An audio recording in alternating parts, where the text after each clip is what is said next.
Lucknow airport پر حاجیوں کا ہنگامہ، سامان سے قیمتی اشیاء غائب ہونے کا الزام۔ سعادت حج کے بعد جدہ سے واپس آنے والے اتر پردیش کے حاجیوں کے دوسرے قافلے نے منگل کو لکھنؤ ایئرپورٹ پر ہنگامہ برپا کر دیا۔ حاجیوں نے فلائی ناس ایئر لائن کے عملہ پر سامان کے تالے اور زپ توڑ کر قیمتی اشیاء نکالنے کا الزام عائد کیا، جس پر مسافروں اور ایئر لائن امپلائیز کے درمیان تلخ کلامی بھی سامنے آئی۔ فلائی ناس کی پرواز XY-9062 کے ذریعے 423 حجاج دوپہر تقریباً 1:30 بجے لکھنؤ پہنچے۔ سامان وصول کرتے وقت بعض مسافروں کو معلوم ہوا کہ ان کا سامان ایئرپورٹ تک پہنچا ہی نہیں، جبکہ کئی بیگوں کے تالے اور زپ ٹوٹے ہوئے تھے۔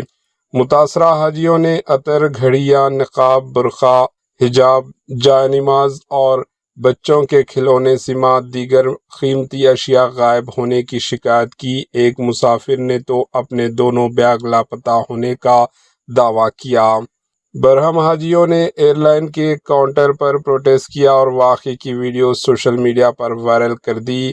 دوسری جانب ایئر لائن حکام کا کہنا ہے کہ بعض مسافروں کے سامان کا وزن مقررہ حد سے زیادہ تھا، جس کے باعث کچھ بیگ جدہ میں ہی روک لیے گئے تھے۔ حکام نے یقین دہانی کرائی کہ باقی سامان جلد دوسری پروازوں کے ذریعے پہنچا دیا جائے گا، تاہم مسافر چوری کے الزامات پر قائم رہے۔ بعد ازاں ایئرپورٹ حکام نے مداخلت کر کے معاملہ پرامن بنایا۔ Bureau report AHN news. کیا ہوا ہے بتائیے؟ میرے لگیج سے پرفیوم کے 6 پرفیوم غائب ہیں، 5 سلور رنگ غائب ہیں، 2 گولڈ نوز پن غائب ہے، 5 رسٹ واچ غائب ہے، بچوں کے ٹوائز، 5 برقعے سب غائب ہیں۔ اور آپ نے تالا نہیں لگایا تھا؟ سب لاک لگایا تھا، پورا باقاعدہ ریپ کیا تھا، پورا ریپ ہٹا ہوا ہے، مگر اس میں لاک لگا ہوا ہے۔ لاک جب دیکھا انہوں نے چین کھول کر کے پیسے کھول کے سب کچھ انہوں نے نکال لیا اس میں سے۔ یہ آج کی 2 جون کی فلائٹ میں؟ جی جی۔